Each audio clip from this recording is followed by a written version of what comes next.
Evening. So we'll be continuing with the same subtopic basic accounting terminologies.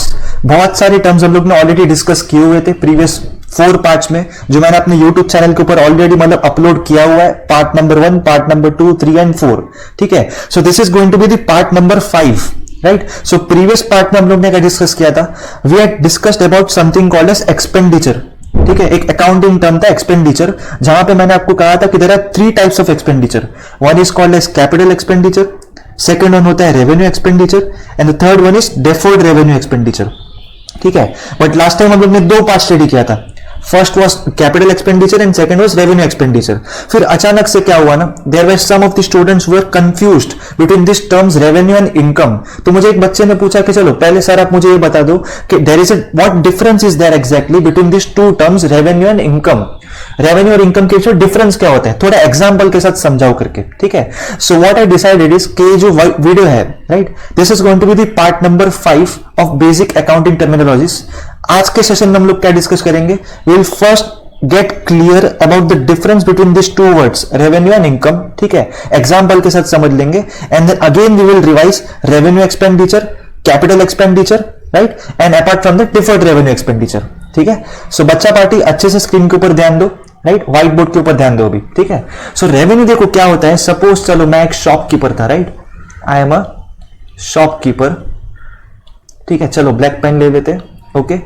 Now what I do is my core business, मेरा core business जिससे मुझे income होता है, वो core business क्या था? I was selling cricket bats. Okay. ठीक है. तो अभी बैट्स देखो मैं कितने में खरीद रहा हूं, मतलब मैं बेच कितने में रहा हूं बैट्स को. The bats cost is 1000 rupees. जो भी कस्टमर मेरे दुकान पे खरीदी करने आता है बैट का, मैं उसके पास से 1000 रुपए चार्ज करता हूं, right. But now what happens ना, ये जो 1000 रुपए है, राइट, ये पूरे का पूरा मेरा इनकम नहीं. मतलब मुझे क्या, मैन्युफैक्चरर के पास से मुझे माल मंगवाना पड़ता है. तो मुझे एक बैट की कीमत कितने में पड़ती है? द कॉस्ट ऑफ 1 बैट मुझे एज ए दुकानदार, एज ए शॉपकीपर मुझे कितना खर्चा आ रहा है? 500 रुपीज. ठीक है, राइट. और बेच कितने में रहा हूं मैं? 1000 रुपीज. मतलब खुद का मैं प्रॉफिट वगैरह लगा के बेच रहा हूं मार्केट में. ठीक है. So now observe this thing very carefully. ठीक है. अभी फॉर एग्जांपल रेवेन्यू और इनकम के बीच का डिफरेंस क्या है ना, आपको मैं वो अभी समझा रहा हूं. ठीक है. तो ध्यान से देखना इसको स्क्रीन पे. ठीक है. तो अभी रेवेन्यू क्या होता है ना, मेरा जो कोर बिजनेस है, ठीक है, कोर बिजनेस क्या था? Is of selling cricket bats. Okay. तो कोर बिजनेस से आया हुआ जो इनकम है 1000 rupees, this is called as revenue. Okay. ये मेरा रेवेन्यू था. बट इस रेवेन्यू को अर्न करने के लिए मैंने कुछ ना कुछ खर्चा तो उठाया ही है.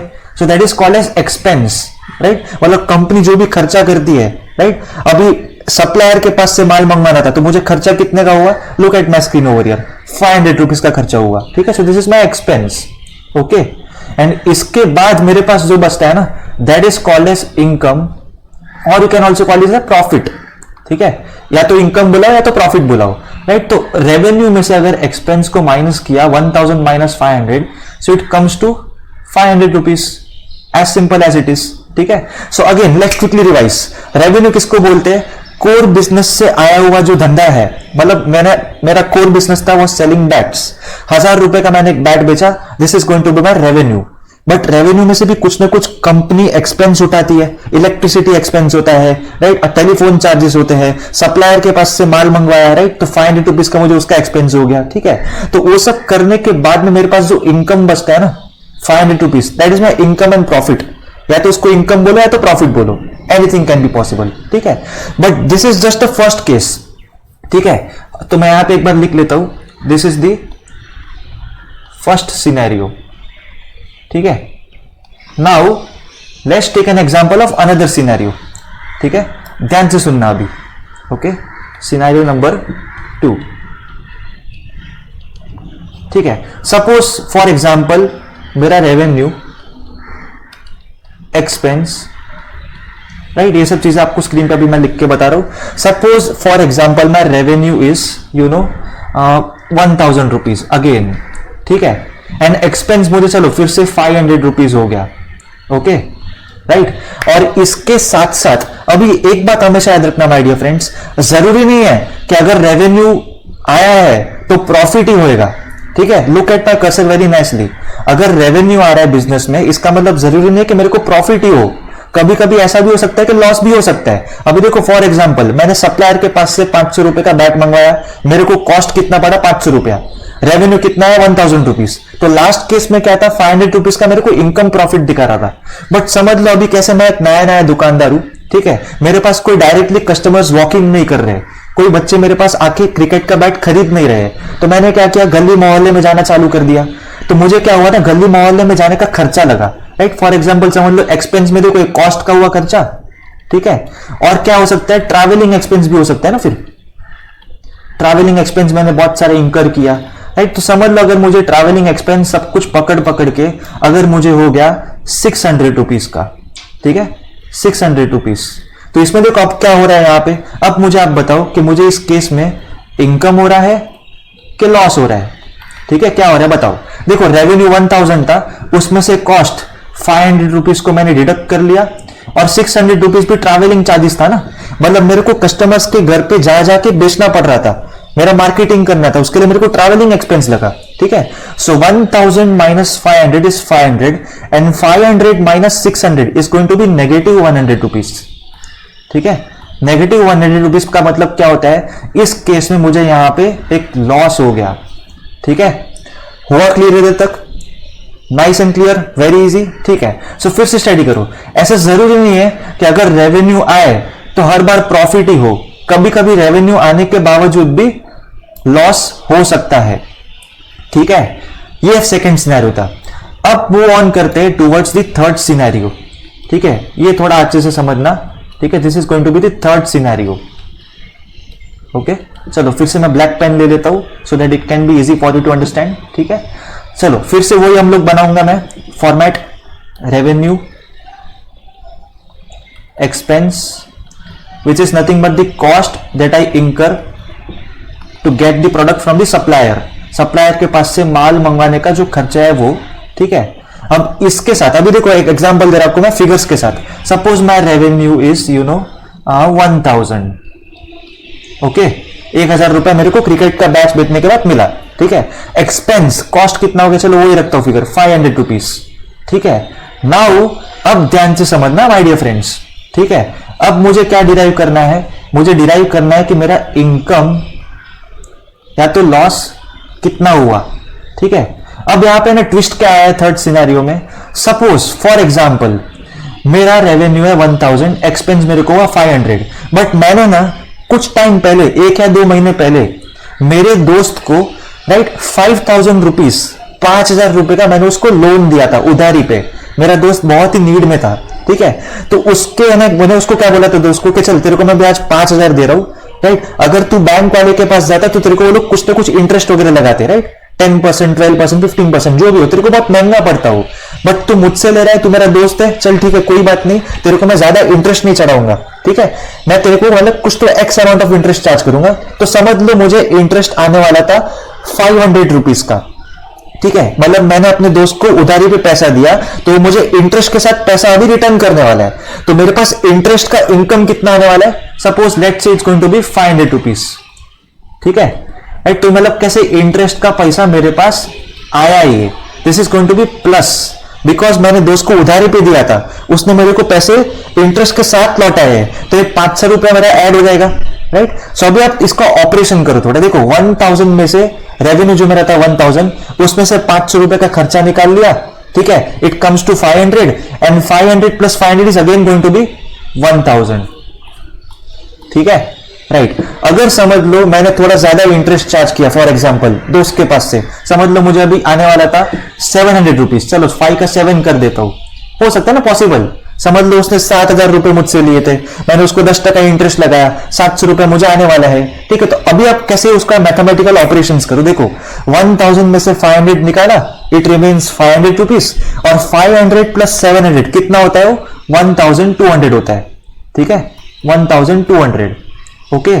सो हमेशा एक केस माय डियर फ्रेंड्स याद रखो, कभी कभी पॉसिबल है कि रेवेन्यू जितना भी है उससे ज्यादा भी बहुत बार प्रॉफिट हो जाता है। मतलब ऐसा जरूरी नहीं है कि रेवेन्यू अगर है तो प्रॉफिट हमेशा रेवेन्यू से कम होना चाहिए या तो लॉस होना चाहिए, ऐसा जरूरी नहीं है। Sometimes the profits right? The profits, look at my cursor very nicely, the profits can even be more or greater than the revenue. ठीक है, so this are the three different examples. देखो first scenario में हम लोग ने क्या किया, फटाफट रिवीजन करते हैं. फर्स्ट सिनेरियो में क्या था, अपने को थोड़ा प्रॉफिट हो गया, राइट? रेवेन्यू क्या है, 1000 रुपीज का, एक्सपेंस हुआ, सप्लायर को पैसा दिया 500 रुपया, 500 रुपया मेरा इनकम था. सिंपल केस था वो, कोई कॉम्प्लिकेशन नहीं था उसमें. ठीक है, अभी सेकंड केस में क्या था, मैं नया नया दुकानदार हूं, मेरे को ट्रैवलिंग एक्सपेंस लगा, लोगों के घर जा जाके मैंने माल बेचा था. ठीक है, तो मेरे को ट्रैवलिंग एक्सपेंस भी लग गया वहां पे, तो 500 रुपया सप्लायर को देना पड़ा, 600 रुपया ट्रैवलिंग एक्सपेंस लेना पड़ा, और रेवेन्यू कितना था, सिर्फ 1000 रुपीज. तो अगर 1000 में से 500 को निकाल दिया, 600 को निकाल दिया, तो 100 रुपीज का लॉस हो गया. मतलब सेकंड सिनेरियो में हम लोग ने क्या सीखा, जरूरी नहीं है कि रेवेन्यू हो तो इनकम ही होना चाहिए, लॉस भी हो सकता है उसमें. ठीक है, और थर्ड सिनेरियो में हम लोग ने क्या सीखा, भले रेवेन्यू कुछ भी हो, इसका मतलब ऐसा नहीं होता है कि रेवेन्यू 1000 होने के बाद हमारा उसमें इनकम ही होना चाहिए, और revenue should always be greater than the income, या तो revenue should always be greater than the profits, right? ऐसा जरूरी नहीं है. कभी कभी क्या होता है ना, प्रॉफिट भी ज्यादा होता है. See look at this cursor very nicely, profits can be even greater than the revenue. Okay, clear? So I hope आपको ये जो 3 केसेस है बहुत अच्छे से समझ में आ गया. एक बार चाहिए तो देख लो, I will give you 30 seconds, फटाफट गो थ्रू कर लो. ठीक है, चलो मैं थोड़ा जूम कर लेता हूं और भी, so that you can see easily.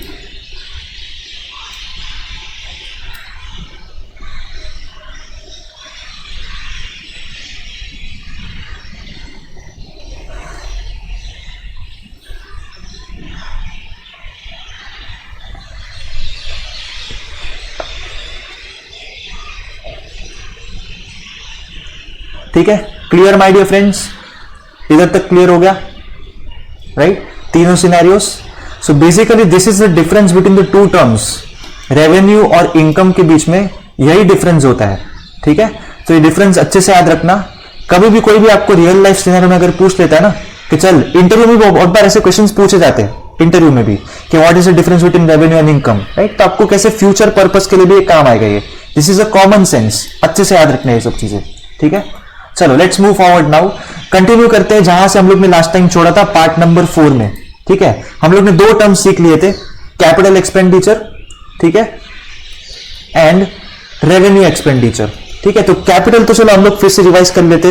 What do we call capital expenditure as? Suppose अगर समझ लो आपने फिक्स्ड एसेट्स को एक्वायर करने के लिए, एक कंपनी है, फिक्स्ड एसेट्स को एक्वायर करना था, समझ लो for example land, building, machinery, computer का खर्चा करना था, तो उसको एक्वायर करने के पीछे जो खर्चा होता है कंपनी को, उसको हम लोग क्या कहते हैं, कैपिटल एक्सपेंडिचर कहते हैं. ठीक है, और रेवेन्यू एक्सपेंडिचर क्या था माय डियर फ्रेंड्स? चलो एक बार ये हम लोग फिर से सीख लेते हैं, क्योंकि काफी बच्चों लोग को शायद इसमें भी डाउट्स आते हैं when they go for a revision. ठीक है, तो चलो ध्यान से समझना ये चीज. रेवेन्यू एक्सपेंडिचर एक ऐसा एक्सपेंडिचर है, ठीक है, from which no future benefit is expected. ठीक है, from which no future benefit is expected. ठीक है, ध्यान से पढ़ना है वर्ड्स. रेवेन्यू एक्सपेंडिचर क्या होता है? From which no future benefit is expected. But but अभी यहां पे कॉन्ट्राडिक्शन है. डेफिनेशन ये भी बोलता है कि but it has short term benefits as well. ठीक है, शॉर्ट टर्म बेनिफिट्स तो होता ही है कुछ टाइम के लिए. ठीक है, but it has short term benefits, right? May be this benefits can be less than 1 year also. Less than 1 year में क्या होता है? It can be even 1 month, 2 month और 3 months. ठीक है, डाउन द लाइन. ओके, तो अभी इसको हम लोग एग्जाम्पल के साथ समझते हैं. ठीक है, ध्यान से समझ ले इसको, बहुत ही मतलब ट्रिकी चीज है ये रेवेन्यू एक्सपेंडिचर. सपोज समझ लो अभी इलेक्ट्रिसिटी का बिल है. चलो इलेक्ट्रिसिटी नहीं, मशीनरी का जो एक्सपेंस है वो. अभी ये ना एक मशीनरी है जिससे मैं प्रोडक्शन करता हूं. ठीक है, एक मशीनरी है जिससे मैं प्रोडक्शन करता हूं, पर ये जो मशीनरी है ना, दिस इज नॉट माई खुद का मशीनरी. मेरा खुद का मशीनरी नहीं है ये. मैंने अपने नेबर कंपनी से या तो मैंने अपने फ्रेंड से रेंट पे लिया हुआ है.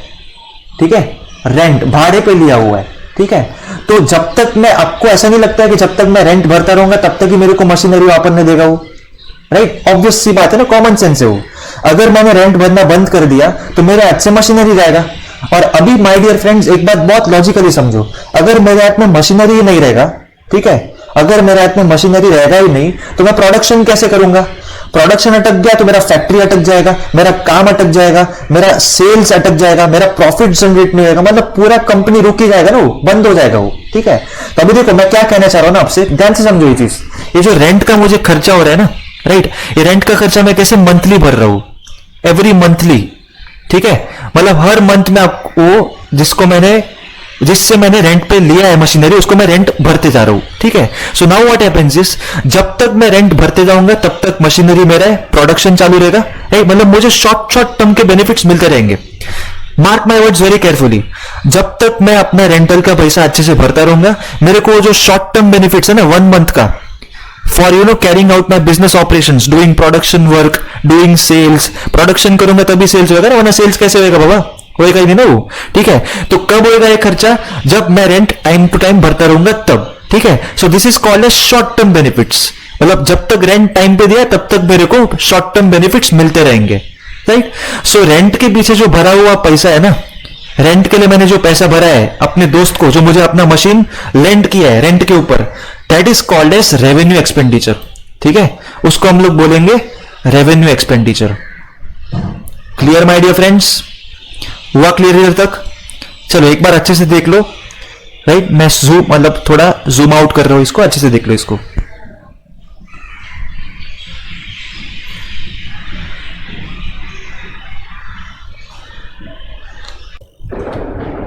Okay, so now let's move forward and understand the third type of expenditure, which is called as deferred revenue expenditure. ठीक है, so actually deferred revenue expenditure होता क्या है? So basically deferred revenue expenditure is actually revenue by nature. ठीक है, मतलब चलो हिंदी में बोलता हूँ, ये एक्चुअली धंधे के लिए वो रेवेन्यू है, राइट, मतलब नेचर से तो वो रेवेन्यू है, बट उसका जो बेनिफिट है ना, the benefit of which is available after 2 और मोर ईयर्स, मतलब कभी कभी ऐसा हो सकता है कि वो जो रेवेन्यू है अपने को उसका जो बेनिफिट है तुरंत ना दिखे, मतलब एक ऐसा एक्सपेंस है वो जिसका अपने को बेनिफिट तुरंत तो नहीं दिखेगा, बट हाँ 2 साल 3 साल 5 साल 10 साल के बाद, मतलब लॉन्ग टर्म में उसका बेनिफिट्स कभी ना कभी हमको देखने मिल सकता है उसमें, राइट, देखने मिल सकता है। Okay, so that type of this this definition is called as deferred revenue expenditure, ठीक है।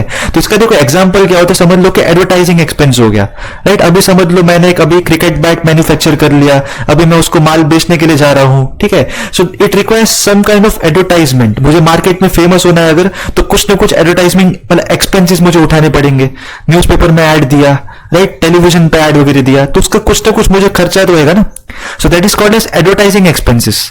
अभी ये एडवर्टाइजिंग एक्सपेंसेस का मुझे जब फायदा कब मिलेगा? हो सकता है ना कि देखो आज मैंने अगर एडवर्टाइजिंग किया तो जरूरी तो नहीं है ना कि उसका बेनिफिट मुझे आज के आज मिल जाए, राइट। एडवर्टाइज करूंगा मैं, धीरे धीरे करके वो फेमस होएगा, गली मोहल्ले में सबके घर पे उसका नाम गूंजेगा, ठीक है। तो उसका ये जो बेनिफिट है, इट इज पॉसिबल दैट मुझे उसका बेनिफिट 2 ईयर्स के बाद या 3 ईयर्स के बाद भी मिले, ठीक है। मतलब आज का उठाया हुआ खर्चे का बेनिफिट मुझे अगले 2 या 3 साल के बाद मिल सकता है, राइट। उसको हम लोग क्या कहते हैं? Deferred revenue expenditure, right. So basically it is revenue in nature, ठीक है। फिर से रिपीट करता हूं मैं, deferred revenue expenditure is basically revenue in nature, but उसका फायदा विल बी रिसीव्ड आफ्टर 2 और मोर ईयर्स, ठीक है। कभी कभी 2 साल 3 साल 4 साल कुछ भी लग सकते हो, ठीक है। So this was the first example, advertising expense, ठीक है। अभी समझ लो ऐसा भी हो सकता है ना, राइट, कि समझ लो अगर मैंने किसी कंपनी के साथ कुछ तो अगर फ्रॉड किया, राइट, मतलब मेरे नजरों में वो फ्रॉड नहीं था, राइट, मैं खुद को अभी इनोसेंट प्रूव कर रहा हूं, तो मैंने क्या किया, मैंने खुद के लिए एक लॉयर अच्छा खासा अपॉइंट किया जो मेरे लिए केस फाइट कर सकता है in the courts of law, ठीक है। तो अभी फाइट करने के लिए क्या लगता है आपको, जो लॉयर है कुछ ना कुछ तो पैसा लेगा ना मुझसे, वो फ्री में थोड़ी ना मेरा केस लड़ेगा वो, ठीक है।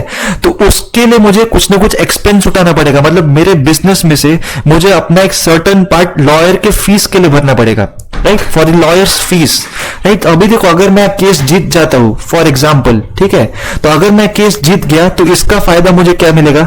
It will be beneficial for me in the future, क्योंकि मेरा कंपनी का नाम बच गया, ठीक है, मैं कोर्ट में केस जीत गया, राइट। तो मुझे उसका फायदा फ्यूचर में मिलेगा, मेरा कंपनी का नाम डूबने से बच जाएगा और मेरा प्रॉफिट जो है, मेरा सेल्स जो है कंटिन्यू होता रहेगा वो, ठीक है। तो आज के तारीख में उठाया गया ये जो एक्सपेंस है, लॉयर के पीछे का जो फीस है, भले आज के लिए तो कैसे मेरे लिए एक्सपेंडिचर है वो, but it is revenue in nature.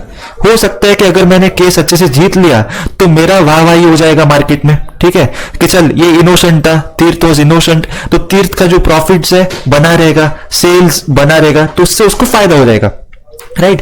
So even this is an example कि expenses that you incur to defend a legal case in the courts of law is a type of deferred revenue expenditure, right? जो है तो revenue, but अभी short term के लिए कैसे वो expenditure है, वो उसका बेनिफिट मुझे 1 2 3 या 4 साल के बाद में मिल सकता है। अभी आप तो अच्छे से जानते हो कि अपना इंडियन कोर्ट्स का क्या हालत है, राइट? कभी कभी जो कोर्ट्स में केसेस होते हैं, इतने सारे केसेस पेंडिंग होते हैं कि 5 10 15 ईयर्स तक चलते रहते हैं, तो पता नहीं सकते ना लोग उसको कि उसका जो बेनिफिट है, आज का जो हम लोग लॉयर का फीस भर रहे हैं, उसका जो केस में जो अपना बेनिफिट में कब आएगा वो केस, 5 साल बाद अपना केस बेनिफिट में आएगा, 10 साल के बाद हम लोग का नाम क्लियर होएगा कि 15 साल के बाद होएगा, कुछ कह नहीं सकते। इसीलिए यहां पे देखो क्या लिखा हुआ है, 2 or more years, depends upon the situation. Advertising expense, इसका फायदा कब होगा, वी कैन नेवर से, 1 साल के बाद भी हो सकता है, 2 साल के बाद भी हो सकता है, 3 साल के बाद भी हो सकता है, right? So this are all examples of deferred revenue expenditure. I hope you are clear with this, okay? So एक बार गो थ्रू कर लो 30 seconds time, and then we wind up with this part number 5 of basic accounting terminologies. और ये same videos मैं upload कर दूंगा सारे अपने यूट्यूब चैनल के ऊपर, तो वहां पे आप देख सकते हो फिर, ठीक है?